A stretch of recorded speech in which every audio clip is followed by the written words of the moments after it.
자, 여러분의 열정을 응원합니다. 구리국어 현대문법 5번째 시간입니다. 우리 지난 시간에 품사의 기초를 공부했는데요. 품사라 함은 단어를 비슷한 성질을 지닌 것끼리 묶어놓은 갈래를 뜻했습니다. 그리고 품사를 구분하는 기준에 대해서 살펴봤는데 첫 번째, 형태에 따른 분류였죠. 형태에 따라서 형태가 변하지 않는 불변어와 형태가 때에 따라서는 달라지는 가변어를 살펴봤습니다. 가변어에 포함시킬 수 있는 품사는 용언, 그러니까 동사, 형용사, 그리고 조사 가운데 서술격 조사가 가변어에 포함된다고도 이야기를 했죠. 자, 그리고 기능에 따라서 문장 내에서 그 단어가 어떠한 기능을 하는지에 따라서 5개의 품사, 체언, 몸에 기능한다고 했어요. 수식원, 꾸며주는 기능, 그리고 독립언, 문장 내에서 다른 성분과 관계가 없는 독립언, 그리고 관계를 설명해주는 관계언, 용언까지 5가지의 품사를 좀 자세히 공부했었습니다. 그리고 우리가 일반적으로 품사 이렇게 물어보면 9개의 품사를 말하는데요. 그 9개의 분류는 의미에 따른 구분입니다. 명사, 대명사, 수사, 관형사, 부사, 감탄사, 조사, 동사, 형용사까지. 오늘은 이 의미에 따른 분류를 시작해 볼 건데요. 그 첫 번째 명사부터 보도록 하겠습니다. 어떤 내용일지 오늘 살펴보도록 하겠습니다. 자, 형태로 네 번째 명사를 살펴보도록 하겠습니다. 자, 오늘의 학습 목표인데요. 오늘의 학습 목표는 명사의 종류를 설명해 보고요. 그리고 그 종류에 따라서 특성도 한번 이야기를 해보겠습니다. 어떤 개념을 우리가 제대로 이해하려면 그 개념의 정의부터 내려야 합니다. 명사의 정의를 내려보도록 할 건데요. 명사는 기능상 체언에 포함되죠. 체언은 몸체자를 사용합니다. 이 체언에 포함된 다른 품사들이 있는데 바로 대명사와 수사죠. 이 셋 중에 가장 큰 비중을 차지하는 것이 바로 명사입니다. 명사, 대명사, 수사 모두 몸체자를 사용하는 체언인데요. 체언은 문장 내에서 몸의 기능을 해요. 그래서 사라져버리면 그 문장의 온전한 기능을 하지 못합니다. 불완전하게 되죠. 자, 이처럼 가에 같다라고 하는 문장은 제대로 된 문장이라고 말할 수가 없죠. 명사의 본격적인 정의를 내려보자면요. 명사는 이름 명자에다 말씀 사자를 사용하는 단어입니다. 그리고 영어로는 noun이라고 해요. 명사는 사람, 사물, 장소의 이름을 나타내는 말이라고 정의를 내립니다. 여기서 키워드는 이름이에요. 명사는 2가지 기준에 따라서 또 분류를 하는데요. 의미와 자립성입니다. 형태소에서도 의미와 자립성을 기준으로 나눴었죠. 의미에 따라서 명사는 고유명사와 보통명사, 자립성에 따라서는 자립명사와 의존명사로 구분을 합니다. 자, 그러면 각각 명사의 종류를 자세히 살펴보도록 하겠습니다. 자, 세상은 굉장히 많은 명사로 이루어져 있습니다. 여러분, 이름도 명사의 뜻이요. 자, 그러면 그 많은 명사들의 종류를 살펴보도록 할 건데요. 아까 명사를 구분하는 기준, 의미와 자립성 이야기를 했습니다. 먼저 의미에 따른 분류부터 살펴보도록 하겠습니다. 자, 의미에 따라서 명사는 고유명사와 보통명사로 구분합니다. 먼저 고유명사입니다. 고유명사는 구들고자를 사용하는 명사입니다. 그리고 영어로는 proper noun이라고 하는데요. 구들고자의 proper는 고유의 라는 뜻이에요. 그래서 어떠한 지시 대상이 고정되어 있는 경우 그것을 고유명사라고 합니다. 반면에 보통명사는 이 넓을 보자를 사용해요. 그리고 common noun이라고 하는데 말 그대로 널리 쓰이는, 두루 쓰이는 그런 명사들을 말해요. 자, 좀 더 자세한 정의를 좀 내려볼 건데 고유명사 같은 경우는 특정한 하나의 개체를 다른 개체와 구별하기 위해서 붙인 이름을 말합니다. 그래서 고유명사는 유일한 대상을 지칭한다. 그래서 유일성을 특성으로 갖는다라고 이야기를 하는 반면 보통명사는 하나의 대상을 지칭하는 것이 아니라 어떤 속성을 지닌 대상들에게 두루 쓰이는 이름을 말해요. 그래서 보통명사는 보편성이라고 하는 특성을 갖습니다. 자, 이렇게 정의만 봐서는 여러분 구분이 잘 안 될 수 있어요. 그래서 예시를 들어보겠습니다. 명사의 대표적인 것들은 사람의 이름이죠. 그래서 선생님의 이름을 들어볼게요. 김준휘. 자, 이것은 고유명사입니다. 누군가는 질문할 수 있어요. 선생님, 김준휘라고 하는 이름이 한 명한테만 붙이는 건 아니잖아요. 동명이인이라는 게 있지 않습니까? 그런데 고유명사의 정의를 보세요. 특정한 하나의 개체에게 부여한 이름이에요. 그렇기 때문에 김준희라고 하는 선생님 실체는 나 한 명인 거잖아요. 물론 다른 사람, 동명이인이 있을 수는 있습니다만 그 사람이 진짜 나는 아니지 않습니까? 구분되는 거잖아요. 그래서 여러분 이름도 동명이인이 있다고 하더라도 고유명사라고 부르는 겁니다. 이해됐습니까? 자, 보통명사는 선생님의 직업, 지금 계속 선생님이라고 하고 있네요. 선생님 이런 게 보통명사가 되겠네요. 사대부고에 선생님이 김준희 선생님 한 명뿐인 건 아니잖아요. 두루두루 많은 선생님들이 계시니까요. 자, 그래서 고유명사와 보통명사를 구분해봤는데 좀 더 쉽게 구분하는 방법을 찾아보겠습니다. 고유명사는 한 명을 지칭하는 것이기 때문에 이런 말이 붙으면 굉장히 어색해져요. 많은 김준희 혹은 김준휘들 하면은 이거 비문같이 느껴지죠? 그렇죠? 김준희는 고유명사이기 때문에 복수의 의미를 갖고 있는 단어들을 붙여주면 의미가 어색해집니다. 반면에 보통명사에는 앞에 많은을 붙여도 전혀 이상하지 않아요. 사대부고에는 많은 선생님이 계셔. 맞죠? 비문이 아닙니다.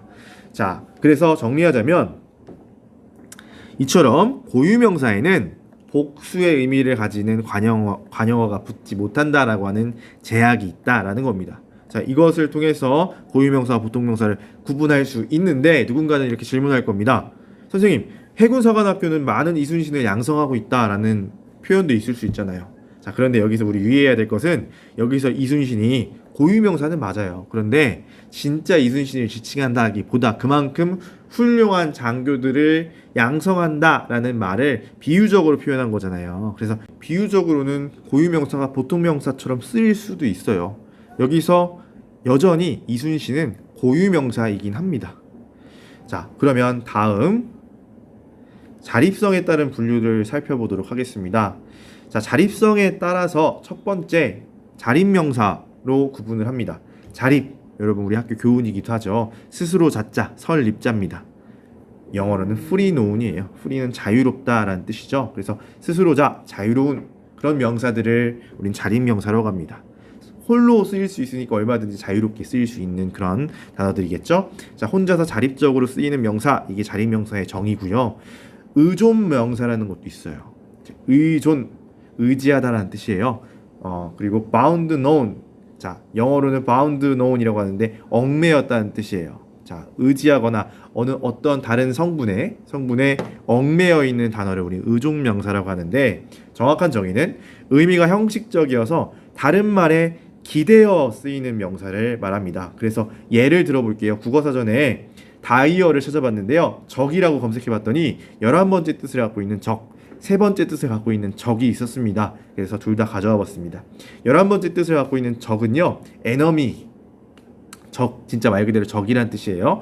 반면에 3번째 의미 적은요, experience입니다. 경험이죠. 그렇죠? 그래서 두 가지 서로 다른 의미를 갖고 있는 동음이의어인데요. 자, enemy의 뜻을 갖고 있는 적은 홀로 쓰입니다. 적이 쳐들어왔다 했을 때 적은 얼마든지 홀로 쓰이는 그런 명사지만 experience 같은 경우에 적 앞에 뭔가를 붙여줘야 될 것 같다라고 하는 생각이 듭니다. 그렇죠? 뭔가 이 적 앞에는 무언가가 있어야만 쓰일 수 있어요. 즉 다시 말하면 적은 어떤 말에 기대어여서만 쓰일 수 있다는 거예요. 예를 들어서 어릴 적 이런 말들이죠. 어릴 이런 단어를 우리 뭐라고 하냐면 관형어라고 부릅니다. 적이라고 하는 명사를 꾸며주는 수식 성분을 우리 관형어라고 부르거든요. 자, 어릴 적처럼 관형어에 기대어서만 쓰이는 그런 명사를 우리는 의존명사라고 부르는 겁니다. 자, 이해됐습니까? 자, 그런데 자립명사를 우리가 형태소를 구분하자면 실질 형태소이면서 자립 형태소라고 말할 수 있어요. 자, 그러면 의존명사는 어떨까요? 의존명사는 의미상 실질 형태소일까요? 형식 형태소일까요? 자, 여러분 기억해야 되는 게 형식 형태소에는 3가지밖에 없었습니다. 뭐예요? 접사, 어미, 조사. 여기에 포함이 안 되니까 의존명사는 당연히 실질 형태소인 겁니다. 자, 그러면 자립성에 따라서는 의존명사는 의존 형태소일까요? 자립 형태소일까요? 자, 많은 친구들이 의존 형태소라고 생각하기가 쉬운데 의존명사는 자립 형태소입니다. 그러니까 자립명사와 의존명사는 형태소 구분할 때는 똑같아요. 둘 다 실질 자립입니다. 선생님 이해가 잘 되지 않습니다 라고 하는 친구들이 있을 수 있는데 왜 자립 형태소냐? 의존 형태소가 무엇인지를 알면 돼요. 자, 적 하나 더 있어요. 지금 하이픈 표시가 되어 있는 적이 있죠. 자, 접사 같은 경우는 이게 하이픈 표시가 되어 있고요. 그리고 다른 말에 붙어서 쓰여요. 진짜 아예 붙어. 그 음절끼리 붙어버립니다. 그런데 의존명사는 보면요, 띄어서 쓰죠. 그죠? 어릴 띄고 적이잖아요. 그러니까 자립적으로 서 있다라고 생각을 하게 되는 겁니다. 자, 이해됐습니까? 자, 의존명사 자립 형태소라는 거 굉장히 중요합니다. 얼마든지 헷갈릴 수 있는 그런 요소입니다. 자, 그러면 다음 중에 의존명사를 찾아볼까요? 잠깐 멈춰보고 여러분이 의존명사 찾아보세요. 자, 정답 공개하겠습니다. 바로 명, 것, 대. 혼자 쓰이는 거 본 적 없죠. 앞에 예를 들어서 뭐 한 명, 뭐 먹을 것, 갈 때처럼 앞에 관형어가 반드시 와야만 쓰일 수 있는 명사들, 의존명사였습니다. 자, 그러면 의존명사에 대해서 좀 더 자세히 알아볼까요? 불이국어 173쪽에 보면 의존명사의 분류가 나옵니다. 자, 의존명사는 형식성 의존명사와 단위성 의존명사로 구분을 합니다. 우리가 앞서 공부했던 대부분의 의존명사는 형식성 의존명사예요. 형식성 의존명사는 말 그대로 형식적인 의미를 지니고 있는 의존명사입니다. 그리고 단위성 의존명사는 수량 단위를 나타내는 의존명사를 말해요. 자, 예를 통해서 보는 것이 확실합니다. 자, 형식성 의존명사에 포함되는 것들, 이런 것들이 있어요. 것, 대, 바, 그렇죠? 수, 채, 줄, 이런 명사들이 있습니다. 물론 그냥 이걸 단독으로 두면 이런 단어가 쓰이긴 쓰이나 싶을 텐데 실제로 먹을 것, 갈 때, 몸둘 바, 그죠? 먹을 수, 모른 채, 갈 줄처럼 앞에 관형어가 오면 얼마든지 쓰일 수 있는 그런 의존 명사들이죠. 반면에 단위성 의존 명사는 무엇이냐면 앞에 보세요. 개, 명, 마리, 포기. 자, 이런 단어들은요, 반드시 앞에 어떤 단어들이 옵니까? 수량을 나타내는, 예를 들어서 한 개, 한 명, 한 마리, 한 포기처럼 수량을 나타내는 관형어, 이건 수관형사라고 부르는 녀석들인데 그런 의미를 가지고 있는 관형어가 와야 된다는 겁니다. 그래서 단위성 의존명사라고 불러요.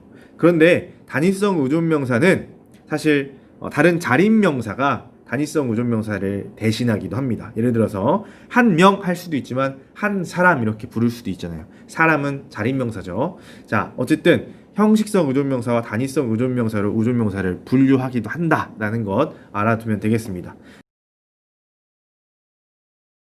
수량을 나타내는 관형사가 온다는 점. 자, 그러면 의존명사가 지니고 있는 제약도 좀 알아볼게요. 여전히 불이국어 173쪽에 선생님이 적어두었습니다. 의존명사가 지니고 있는 제약을 보기 위해서 문장 하나 가져왔어요. 여기서 의존명사 찾을 수 있죠? 바로 이 수입니다. 자, 그런데 의존명사가 가지고 있는 제약 첫 번째 뭐냐면 아까 이야기했던 것이기도 한데요. 자, 관형어가 없으면 의존명사는 쓰일 수가 없죠.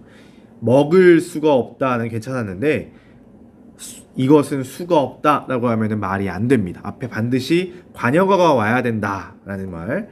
꾸민말이 없이는 사용할 수 없다. 반드시 꾸민말 관형어가 와야 한다라는 겁니다. 자, 두 번째. 자, 보세요. 이것은 먹을 수가 없다. 이건 괜찮았는데 이것은 먹을 수를 없다. 이것은 먹을 수에 없다. 자, 어떻습니까? 말이 안 되잖아요. 그 말은 조사가 아무거나 붙을 수는 없다는 거예요. 그래서 의존명사를 이러한 방식으로 구분을 하기도 합니다. 자, 어떤 조사든 다 붙을 수 있는 의존명사를 보편성 의존명사라고 해요. 예를 들어서 먹을 것이 있다, 먹을 것을 먹었다, 먹을 것에 반했다처럼 어떤 조사든 것 같은 경우는 다 붙거든요. 그런 것을 우리가 보편성 의존명사라 한다면 아까 위에 수처럼 주격조사, 그러니까 가는 주격조사라고 해요. 주격조사만 붙을 수 있는 의존명사를 우리는 주어성 의존명사라고 해요. 나위도 마찬가지예요. 더할 나위가 없다. 더할 나위에 안 되잖아요. 그렇죠? 그런 주어성 의존명사 마찬가지로 목적어성 줄 같은 경우에는 을만 붙어요.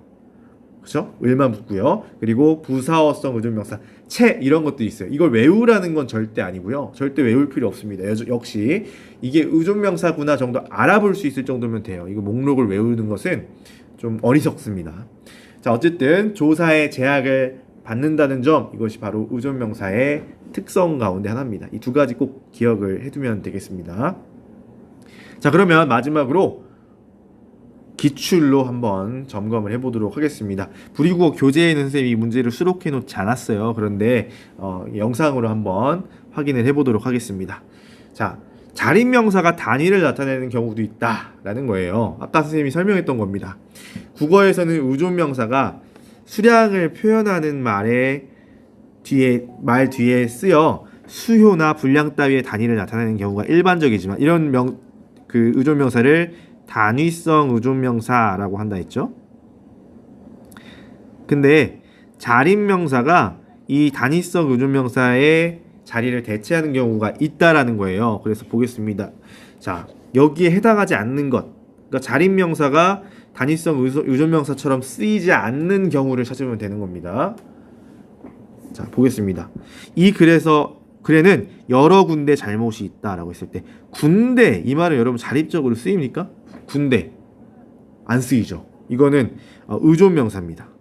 그러니까 기억에 해당하지 않죠. 그렇죠? 정답은 금방 1번 찾을 수 있네요. 자, 2, 3, 4, 5번이 그러니까 자립명사면 돼요. 그릇, 덩어리, 숟가락, 발자국 모두 다 자립적으로 쓰이는 자립명사잖아요. 그러니까 기억에 포함됩니다.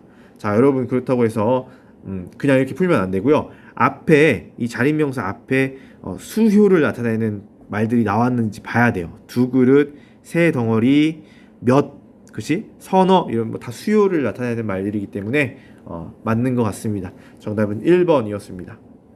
자, 이렇게 해서 명사의 종류까지 모두 살펴봤습니다. 자, 다음 시간에는 무엇을 하게 될 거냐면요. 명사를 대신 지칭하는 명사들이 있어요. 그걸 우리가 뭐라고 부르냐면 대명사라고 합니다. 다음 시간에는 대명사를 보도록 하겠습니다. 자, 오늘도 고생 많았고요. 여러분의 열정을 응원합니다.